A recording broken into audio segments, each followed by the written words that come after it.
महानगरपालिकेतून वगळायचा निर्णय कोर्टाने दिलेला आहे, परंतु अंमलबजावणीची होत नाही। आता जिल्हा परिषद आणि पंचायत समितीची निवडणूक लागलेली आहे, त्यांची आज सोडत आहे सरपंचांची। त्यामध्ये देखील ही गावं वगळून घेतलेली आहेत। त्याचा निषेध व्यक्त करण्यासाठी जी प्रशासनाची मनमानी आहे त्याचा निषेध व्यक्त करण्यासाठी आजचं हे आंदोलन काँग्रेसतर्फे पुढाकार घेऊन केलं जातं। 29 गावामुळे स्थानिक लोकांचं जे हित करणं सरकारकडून अपेक्षित होतं। या अगोदर अनेक वेळेला आता जे सरकारमध्ये मंत्री आहेत, मुख्यमंत्री आहेत, त्यांनी अनेक वेळेला आश्वासनं दिलेली आहेत की आम्ही 29 गावं वगळण्याच्या बाजूने आहे, परंतु आता प्रत्यक्ष निवडणूक घेत असताना आणि सत्तेवर असताना अंमलबजावणी करताना दिसत नाही।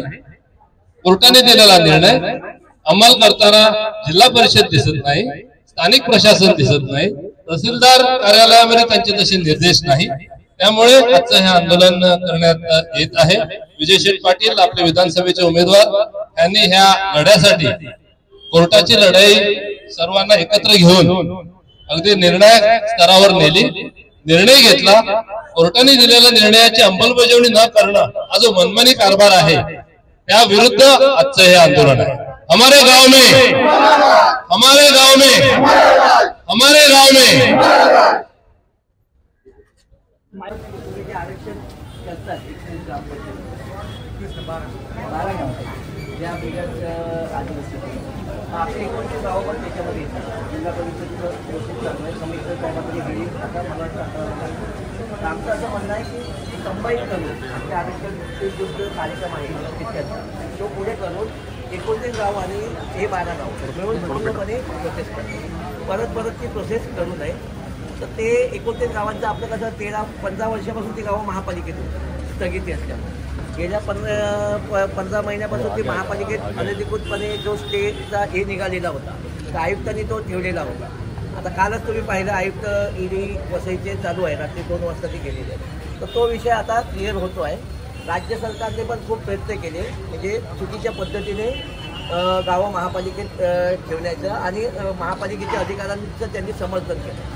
पण शेवटी कोर्टाची ऑर्डर होती, दुसरी कोर्टाची ऑर्डर आमच्या विजय शेठच्या केसमध्ये होती जी कुलकर्णी साहेबांनी दिलेली। त्यांनी क्लिअर कट सांगितलेलं की ही गावं महापालिकेच्या हद्दीच्या बाहेर आहेत। आता जे प्रोसेस चालू झाली जिल्हा परिषदेची त्याच्यात 29 गावं घेतली नाही, म्हणून आम्ही आपल्याकडे पण हरकत दिली। आपण पण अहवाल मागितला आहे।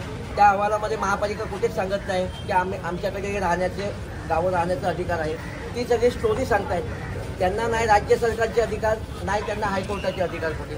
आमचा कंटेम्प पण आयुक्ताच्या विरोधात आहे आणि नगरविकास सेक्रेटरीच्या विरोधात आहे। तर ही गावं घेऊनच इलेक्शन करायला लागेल, कारण जे आपले मागचे कोकण कमिशनर होते 2 मागच्या जेव्हा आम्ही जिल्हा परिषदेच्या निवडणुका झालेल्या त्या पण चॅलेंज केल्या असेल, तर त्यांनी आम्हाला म्हणजे कोण मोपलवार साहेब होते आणि 2 साहेब होते, तेव्हा त्यांनी काय सांगितलेलं की याच्यातलं स्थगितीचं त्यांनी हे घेतलेलं की याच्यात स्थगिती असल्यामुळे ही गावं महापालिकेत आता स्थगिती उठलेली आहे। लिगली गावं ही जिल्हा परिषदमध्ये आहेत। त्यामुळे आमचं असं म्हणणं आहे की 29 गावं घेऊनच तुम्ही हा पुढचा प्रोग्राम करावा आणि तसं तुम्ही कलेक्टर साहेबातर्फे राज्य शासनाला त्यानंतर पंचायत समितीला जेव्हा गावं सुटली 29 गावं 31/5/11 त्या टायमाला 2 महिन्यांनी परत त्याच्यावर स्थगिती आली। स्थगिती आल्यानंतर या वसईविराच्या आयुक्तांनी व्हिडिओनं पत्र दिलं की ही गावं सुटलेली आहेत पण आता स्थगिती असल्यामुळे पूर्ण आमच्याकडे समाविष्ट राहणार आहेत आणि ती समाविष्ट असल्यामुळे स्थगिती उठेपर्यंत तुम्ही कुठले पण याच्यामध्ये आर्थिक व्यवहार करू नये, नाही तर कोर्टाचा अवमान होईल। आता जर स्थगिती उठली